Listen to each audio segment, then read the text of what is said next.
The organization called Bridge is hosting an event with a focus on racial justice and faith-based communities. Laura Stevens is the convener of Bridge, and she's here to tell us about this week coming up. It's good to see you, as always. Good to see you too, Angie. Thank you. Before we talk about the Racial Justice Week, explain to the audience what Bridge stands for and really how the group began and why.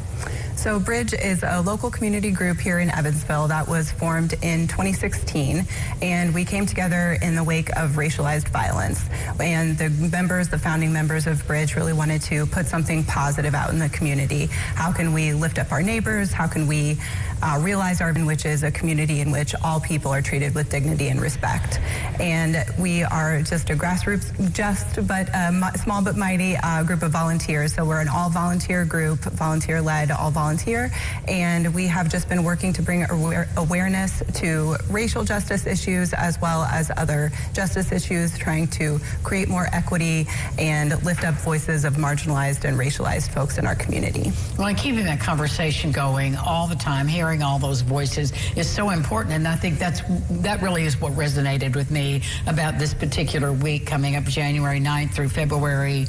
January 29th through February 4th is the Racial Justice Faith Week. It's our third annual event this week. This time we're stretching it into a week just to make sure that we are acknowledging all the faith communities, have different rituals, different worship services on different parts of the week. And so really to be able to encapsulate all of that, not just for Christian communities, but also our Muslim, Jewish, Hindu, all the faith communities that we have represented here in Evansville. And what are you asking them to do or hoping they will do?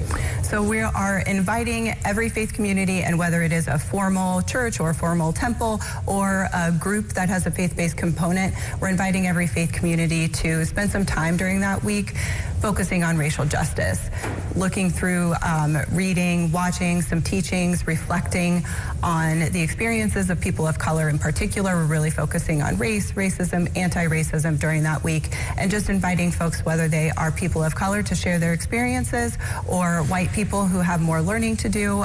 We all have more learning to do, and just continue that conversation and engage in those conversations. So we're reaching out to faith leaders and clergy that we are already have contact information for, and inviting them to participate in that week.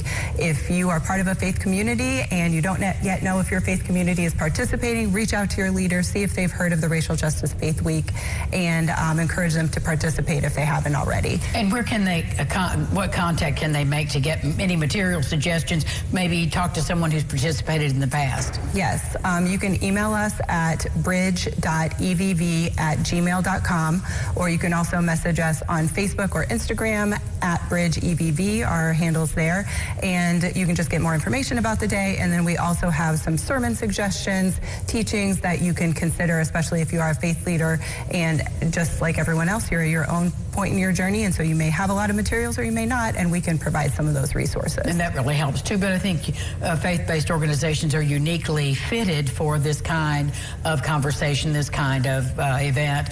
So, and then it wraps up at New Chapel. Wraps up at New Chapel. So on Sunday, February 4th, we are having an interfaith community prayer service, and we really want everyone to come out, regardless of whether your faith community did anything special to mark the week.